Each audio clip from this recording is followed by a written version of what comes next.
नमस्कार, मी advocate Pradeep Bawaskar from Dombivli. मित्रांनो, आज आपला विषय आहे की पोलीस आरोपीला अटक करताना त्यांनी काय कर्तव्य केले पाहिजे आणि आरोपींचे सुद्धा काय हक्क आहेत. तर आपल्याला हे सर्वोच्च न्यायालयाने डी.के. बासू केसमध्ये आपल्याला मार्गदर्शनपर तत्व सांगितलेले आहेत. तर जेव्हा पोलीस आरोपीला पकडायला जातील किंवा अटक करायला जातील तेव्हा पोलिसांनी पोलिसांचा गणवेश हा संपूर्ण पेहराव घातलेला असला पाहिजे. त्यांची नेम प्लेट आणि बक्कल नंबर हा दिसेल असा त्यांच्या छातीवर असं लावलेला पाहिजे त्या गणवेशावर.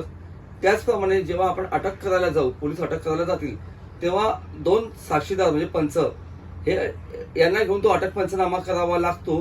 त्याचप्रमाणे अटक मेमो सुद्धा तयार करावा लागतो. त्याच्यामध्ये तारीख, वेळ आणि जे पोलीस अधिकारी आहेत अटक करायला गेले त्याची सही वगैरे आपल्याला घेऊन तो तसा मेमो तयार करावा लागतो. त्याचप्रमाणे ज्या आरोपीला तुम्ही अटक कराल तर त्याच्या अटकेबाबत माहिती त्याच्या नातेवाईकांना, मित्रमंडळींना किंवा त्यांचे वकील असतील तर त्यांना कळवणं फार गरजेचं असतं.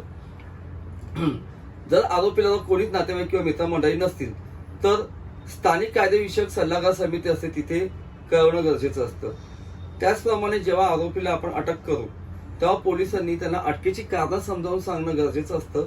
त्याचप्रमाणे त्या गुन्ह्यात त्याला जामीन होऊ शकतो किंवा नाही त्या जामिनाबाबतही त्याला माहिती देणं गरजेचं असतं.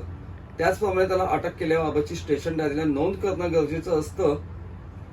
जर आरोपीच्या शरीरावर काही जखमा असतील आणि आरोपींनी जर तशी वैद्यकीय अधिकाऱ्यांमार्फत जर तपासणी करण्याची विनंती केली तर त्याप्रमाणे वैद्यकीय अधिकाऱ्यांमार्फत तशी त्या जखमांची तपासणी करणे गरजेचं असतं आणि त्याप्रमाणे मेडिकल मेमो बनवणं असतं, त्याच्यावर अधिकाऱ्यांची सही त्याचप्रमाणे आरोपींची सही असणं गरजेचं असतं. पोलीस चौकशी दरम्यान आरोपींनी जर एखाद्या वकिलांची अपॉइंटमेंट केली असेल किंवा वकिलांना भेटण्याचा अधिकार तर त्यांनी व्यक्त केला तर त्या वकिलांना भेटण्याची परवानगी पोलिसांनी देणं गरजेचं असतं. त्याचप्रमाणे अटक केल्यानंतर 12 तासाच्या आत स्थानिक नियंत्रण कक्षास कळवण्याची जबाबदारी ही पोलिसांची असते, त्या पोलीस अधिकाऱ्यांची असते. अटक केल्यानंतर त्या आरोपीचं नाव हे पोलीस ठाण्यात दर्शनी फलकावर लावणं गरजेचं असतं. मित्रांनो, याबाबत अधिक काही माहिती किंवा आपल्या आरोपीचे हक्क काय आहेत याबाबत अधिक माहिती हवी असल्यास माझा खाली नंबर आहे 9872